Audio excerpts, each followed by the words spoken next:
Hi friends, எல்லோரும் எப்படி இருக்கீங்க? இன்றைக்கி நான் வந்து ப்ளம் கேக் செய்ய போகிறேன். அதுவும் கிறிஸ்மஸ் ஸ்பெஷலாக. உங்கள் அனைவருக்கும் என்னுடைய மேரி கிறிஸ்மஸ் நல்வாழ்த்துக்கள். வாங்க எப்படி செய்யலான்னு பார்க்கலாம். ஃபஸ்ட்டு அடுப்பில் ஒரு பேன் வச்சுட்டு 1 கப் சுகர் எடுத்துகிட்டு ஒரு 2 டீஸ்பூன் தண்ணி விட்டுக்கோங்க.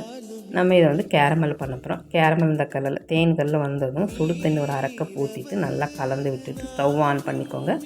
இப்போ நம்ம ஒரு 1/4 கப் முந்திரி, 1/4 கப் பாதாம், 1/4 கப் கிஸ்மிஸு, 1/4 கப்பு டூட்டி ஃப்ரூட்டி, அப்புறமா 1/4 கப்பு செர்ரி பழம், பேரிச்சம்பழம் 1/4 கப்பு, அப்புறம் கிஸ்மிஸு நம்ம நார்மலாக ப்ரௌன் கிஸ்மிஸ் இருக்குல்ல, அது போட்டுட்டு நல்லா வேக வச்சு ஸ்டவ் ஆஃப் பண்ணிவிட்டு ஆற வச்சுடுங்க. அப்புறமா மிக்ஸி ஜாரில் ஒரு 2 டீஸ்பூன் சுகர் போட்டுட்டு 3 பட்டை, 3 கிராம்பு, 3 ஏலக்காய் போட்டு பவுட்ரு பண்ணி அதை ஜலிச்சு வச்சுக்கோங்க.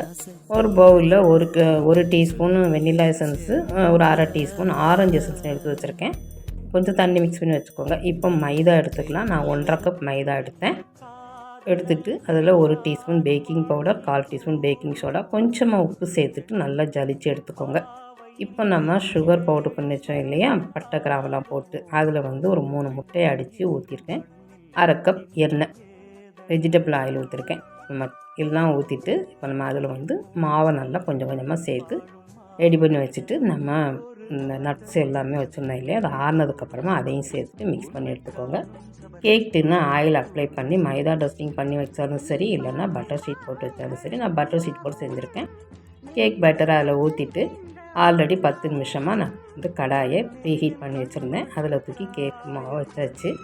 கேக் பாதி வெந்து வரும்போது மேலே வந்து கொஞ்சமாக நம்ம அந்த மாதிரி கிஸ்மிஸ் பழம், செர்ரி பழம், அப்புறம் முந்திரி பருப்பு, கருப்பு திராட்சை இந்த மாதிரி டெக்கரேட் பண்ணிவிட்டு அப்புறமா கேக் வெந்ததுக்கப்புறமா எடுத்து ஆற வச்சுட்டு அப்புறமா கட் பண்ணுங்கள். சூப்பரான அருமையான கிறிஸ்மஸ் ஸ்பெஷல் கேக் ரெடி ஆகிடுச்சு. ரொம்ப சாஃப்டாக ப்ளஃபியாக வந்திருக்கு. அதிகமாக நான் நட்ஸ் எல்லாம் போட்டனால கொஞ்சம் கட் பண்ணதுக்கு சிரமமாயிடுச்சு. இந்த வீடியோ பிடிச்சா லைக் பண்ணுங்கள், ஷேர் பண்ணுங்கள், கமெண்ட் பண்ணுங்கள். தேங்க்ஸ் ஃபார் வாட்சிங்.